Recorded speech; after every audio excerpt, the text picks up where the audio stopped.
जय हिंद दोस्तों। इस वीडियो में हम बात करेंगे रिप्रोडक्शन इन ह्यूमंस। तो देखिए, ह्यूमंस में जो मोड ऑफ रिप्रोडक्शन होता है वो सेक्सुअल मोड ऑफ रिप्रोडक्शन होता है। और ह्यूमन जो है वो विविपेरस एनिमल हैं। विविपेरस का मतलब हुआ कि ऐसे एनिमल जो अपने जैसे ही लोगों को जन्म देते हैं। एक होता है ओविपेरस। ओविपेरस एनिमल उनको हम बोलते हैं जो कि अंडा देते हैं। जैसे कि मान लीजिए सांप हो गया, सांप अंडा देता है तो वो ओविपेरस एनिमल हो गया। इसके अलावा मुर्गी है, मुर्गी अंडा देती है, ठीक है, तो वो भी ओविपेरस एनिमल हो गई। और जो भी एनिमल ओविपेरस होंगे वो जो होंगे अंडा देंगे। और ऐसे एनिमल्स जो अपने जैसे ही लोगों को जन्म देते हैं उनको हम बोलते हैं विविपेरस एनिमल। और जो ह्यूमन के जो सेक्स सेल्स होते हैं उनको हम बोलते हैं गैमेट, ठीक है। तो मेल गैमेट है और फीमेल गैमेट है। मेल गैमेट क्या होता है? तो मेल गैमेट है स्पर्म और फीमेल गैमेट है ओवम, या इसको आप एग भी बोल सकते हैं। तो जो मेल गैमेट है स्पर्म और जो फीमेल गैमेट है ओवम, ये दोनों क्या करते हैं? आपस में फ्यूज़ करते हैं और फ्यूज़ करने के बाद जो है ये फर्टिलाइज होते हैं। और फर्टिलाइज होने के बाद ही जो एम्ब्रियो है वो फॉर्म होता है और बाद में चल के वही एम्ब्रियो जो है वो न्यूबॉर्न में डेवलप करता है। तो देखिए, जो स्पर्म का फॉर्मेशन है उसको हम बोलते हैं स्पर्मेटोजेनेसिस। तो देखिए, जो जहाँ भी जेनेसिस वर्ड आएगा बायो में, आप कहीं भी देखेंगे जहाँ पे जेनेसिस वर्ड लगा हुआ है लास्ट में, उसका मतलब होता है फॉर्मेशन। तो ये चीज़ याद रखिएगा, जेनेसिस का मतलब फॉर्मेशन। तो स्पर्मेटोजेनेसिस का मतलब क्या हो गया कि स्पर्म का फॉर्मेशन हो रहा है, उसी प्रोसेस को हम बोलते हैं स्पर्मेटोजेनेसिस। और ये जो प्रोसेस है ये कहाँ पर होता है? तो ये होता है मेल के टेस्टिस में, ठीक है। स्पर्मेटोजेनेसिस जो प्रोसेस है ये मेल के टेस्टिस में होता है। और मेल का जो टेस्टिस है वो उसके लिए एक प्राइमरी सेक्स ऑर्गन है। और जो नॉर्मल बॉडी टेम्परेचर होता है 37 डिग्री सेल्सियस, उससे लगभग 2 या 2.5 डिग्री सेल्सियस जो टेस्टिस का टेम्परेचर है वो हमेशा कम रहता है। और जो टेस्टिस है वो एक हार्मोन सिक्रेट करता है जिसको हम बोलते हैं टेस्टोस्टेरोन हार्मोन, ठीक है, या इसको आप एंड्रोजन भी बोल सकते हैं। टेस्टोस्टेरोन हार्मोन या एंड्रोजन दोनों चीज़ सेम है, ठीक है। तो कहाँ से सिक्रेट हो रहा है? तो टेस्टिस से सिक्रेट होता है टेस्टोस्टेरोन हार्मोन। और ये जो है ये मेल सेक्स हार्मोन है। और जो टेस्टिस है वो बॉडी के बाहर प्रेजेंट होता है। लेकिन सिर्फ एलिफेंट ही एक ऐसा एनिमल है कि उसका टेस्टिस जो है बॉडी के अंदर में प्रेजेंट है। बाकी जितने भी एनिमल्स हैं सबके जो टेस्टिस हैं वो बॉडी के बाहर प्रेजेंट होते हैं। तो जिस तरीके से स्पर्म का फॉर्मेशन हो रहा था उस प्रोसेस को हम बोल रहे थे स्पर्मेटोजेनेसिस। उसी तरीके से जब ओवम या एग फॉर्म होता है तो उस प्रोसेस को हम बोलते हैं oogenesis, ठीक है। उस प्रोसेस को हम बोलते हैं oogenesis। और ओवम का फॉर्मेशन कहाँ पे होता है? तो ओवम का फॉर्मेशन होता है ओवरी में। और जिस तरीके से टेस्टोस्टेरोन मेल सेक्स हार्मोन है उसी तरीके से एस्ट्रोजन और प्रोजेस्टेरोन, नाम याद रखिएगा, एस्ट्रोजन और प्रोजेस्टेरोन, ये जो है फीमेल सेक्स हार्मोन है। और जो ओवरी है, ओवरी प्राइमरी सेक्स ऑर्गन है फीमेल की। और जब एक बेबी गर्ल का जन्म होता है तो उसके अंदर जो है 1000 ऑफ इमैच्योर जो ओवम है वो प्रेजेंट होते हैं। और यही ओवम बाद में एक उम्र के बाद जो है वो डेवलप करते हैं। और ये कैसे होता है? तो ये होता है थ्रू द मेंस्ट्रुअल साइकिल। और मेंस्ट्रुअल साइकिल जो होता है फीमेल्स में 28 डेज़ का होता है। पहले 7 दिन को हम बोलते हैं ब्लीडिंग पीरियड, या इसको आप मेंसेस भी बोल सकते हैं। ब्लीडिंग पीरियड या इसको हम मेंसेस बोलते हैं।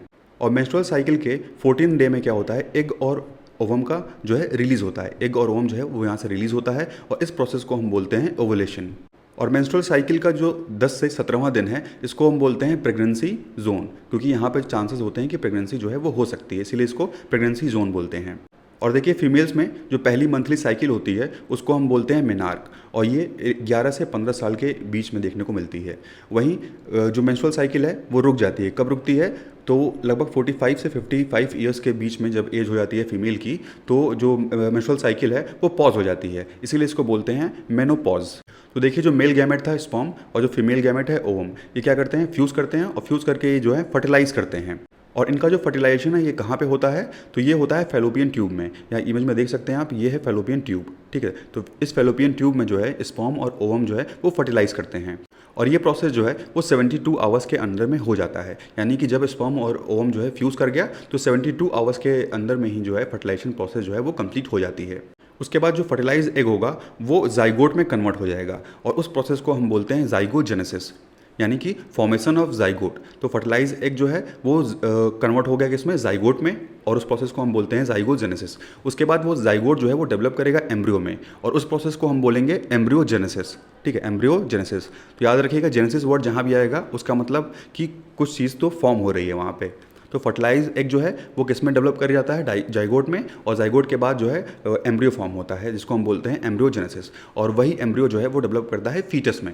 और जो फीटस होता है वो फीटस अम्बिलिकल कॉर्ड के थ्रू वो जो है मदर से कनेक्ट होता है। यानी मदर जो भी न्यूट्रिशन लेती है वो अम्बिलिकल कॉर्ड के थ्रू होते हुए उस बच्चे के पास जो है वो उसका जो न्यूट्रिशन है वो जाता है, ठीक है। तो ये जो है अम्बिलिकल कॉर्ड के थ्रू बच्चा जो है अपनी माँ से कनेक्ट रहता है।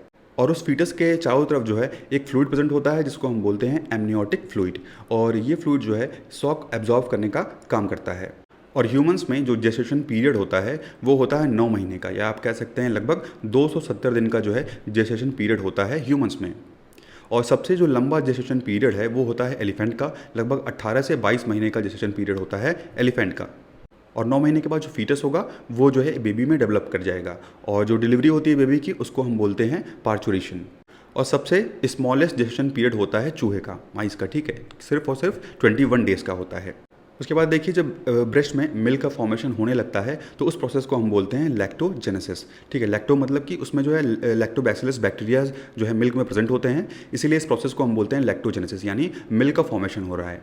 और कौन सा हार्मोन ऐसा है जो कि मिल्क के फॉर्मेशन में हेल्प करता है, तो याद रखिएगा प्रोलैक्टिन हार्मोन है, और प्रोलैक्टिन हार्मोन जो है वो मिल्क के फॉर्मेशन में हेल्प करता है।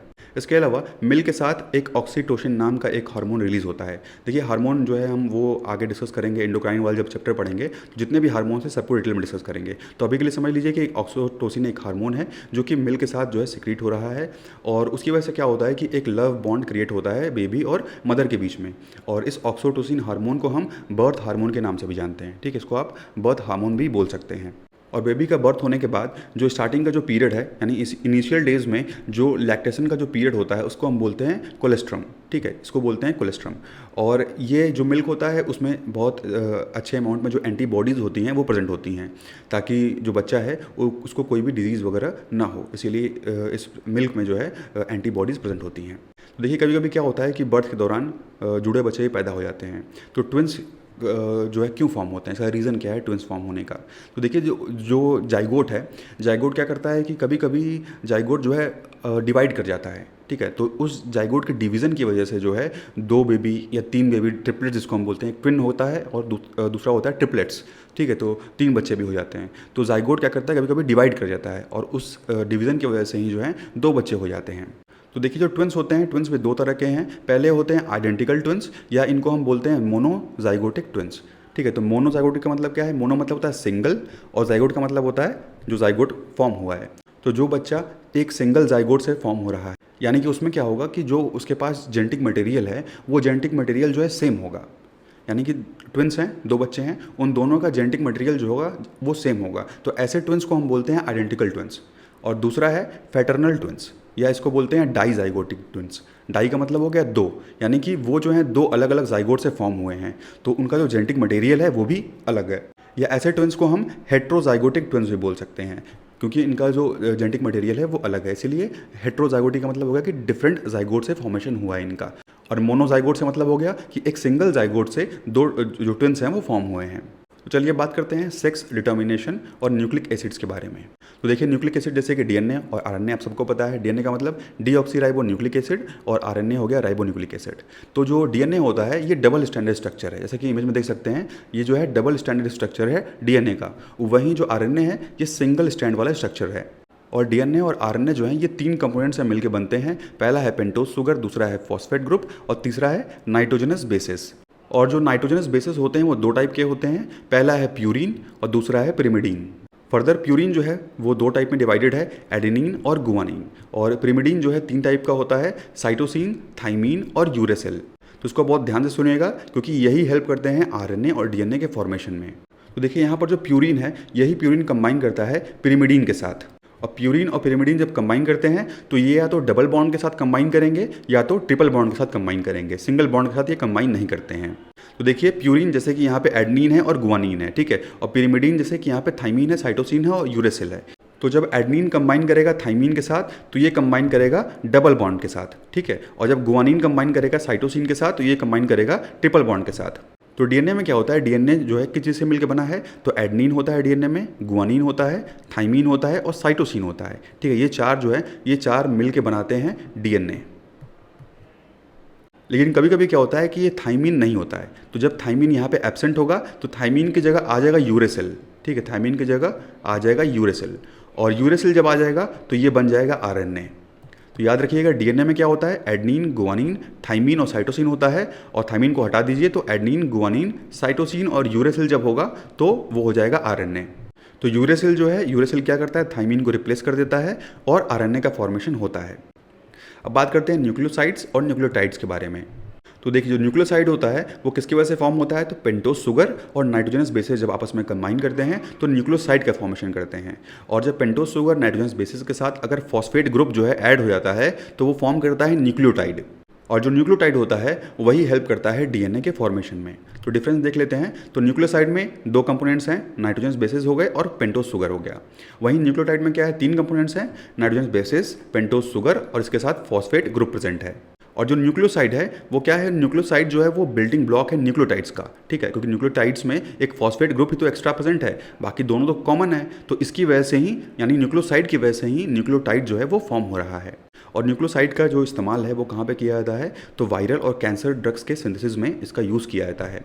वहीं जो न्यूक्लियोटाइड है, न्यूक्लियोटाइड इंपॉर्टेंट इसलिए है क्योंकि अगर न्यूक्लियोटाइड में कोई भी गड़बड़ी हो जाती है, कोई भी अगर इसमें माल फंक्शनिंग हो जाती है तो इसकी वजह से कैंसर भी हो सकता है। यानी अगर इसके जो नाइट्रोजन बेसिस प्रेजेंट हैं इसमें, अगर उसमें कोई भी चेंजेस हो, जैसे हमने पिछले वीडियो में देखा था एक प्रोसेस था म्यूटेशन, यानी क्या हो रहा था, एक सडन चेंज होता है जीन में, ठीक है। तो जब भी बॉडी में एक अचानक से एक सडन चेंज हो जाता है जीन में तो उसको हम बोलते हैं म्यूटेशन। तो ऐसे ही इन न्यूक्लियोटाइड्स में जब अचानक से जो है कोई चेंज आ जाता है, कोई कुछ अल्ट्रेशन हो जाते हैं तो उसकी वजह से जो है ये कैंसर भी कॉज कर सकते हैं। अब बात करते हैं ट्रांसक्रिप्शन क्या होता है। देखिए, ट्रांसक्रिप्शन वो प्रोसेस है जिसमें क्या होगा, डीएनए से आरएनए का फॉर्मेशन होगा, ठीक है। यानी कि डीएनए से क्या फॉर्म हो रहा है, आरएनए फॉर्म हो रहा है, तो उस प्रोसेस को हम बोलेंगे ट्रांसक्रिप्शन। उसके बाद है एक है रिवर्स ट्रांसक्रिप्शन। इसमें क्या होता है, इसमें जो आरएनए से फॉर्म होता है डीएनए, ठीक है, आरएनए से डीएनए फॉर्म होता है, उस प्रोसेस को हम बोलते हैं रिवर्स ट्रांसक्रिप्शन। और इस प्रोसेस के लिए एंजाइम्स का यूज़ किया जाता है।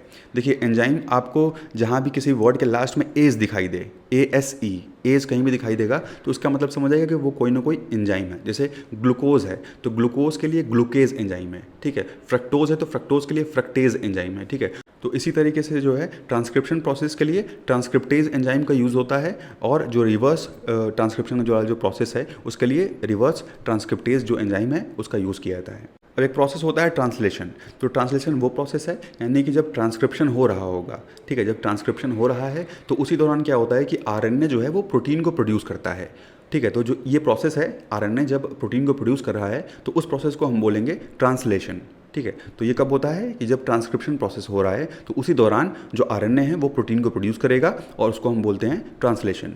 तो देखिए, डीएनए जो है वो हो गया डीऑक्सीराइबो न्यूक्लिक एसिड, और डीएनए एक हेरिडिटी मटेरियल है क्योंकि ये जो हमारे कैरेक्टर्स हैं उनको कैरी करता है। और डीएनए लगभग सभी ऑर्गेनिज्म में जो डीएनए है वो प्रेजेंट होता है।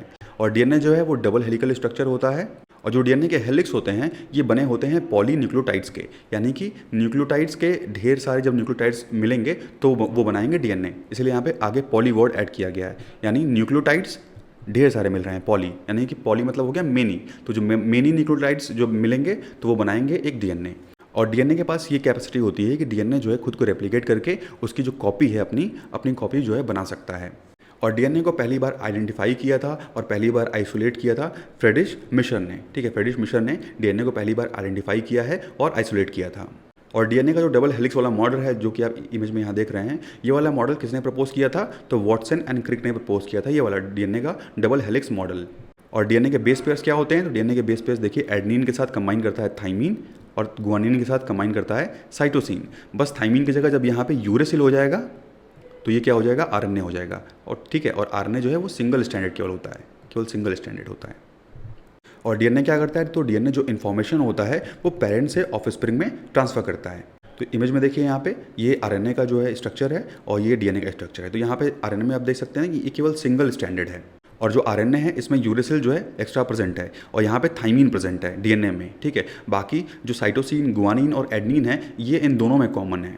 तो देखिए, जो डीएनए होता है वो जेनेटिक मटेरियल जो है वो कैरी करता है पेरेंट्स से ऑफस्प्रिंग में। उसके अलावा जो डीएनए है वो नेसेसरी है किसके लिए, डेवलपमेंट, फंक्शनिंग एंड रिप्रोडक्शन, इसमें जो है इंपॉर्टेंट रोल प्ले करता है। इसके अलावा जो आरएनए है, आरएनए जो है प्रोटीन के सिंथेसिस में जो है वो हेल्प करता है।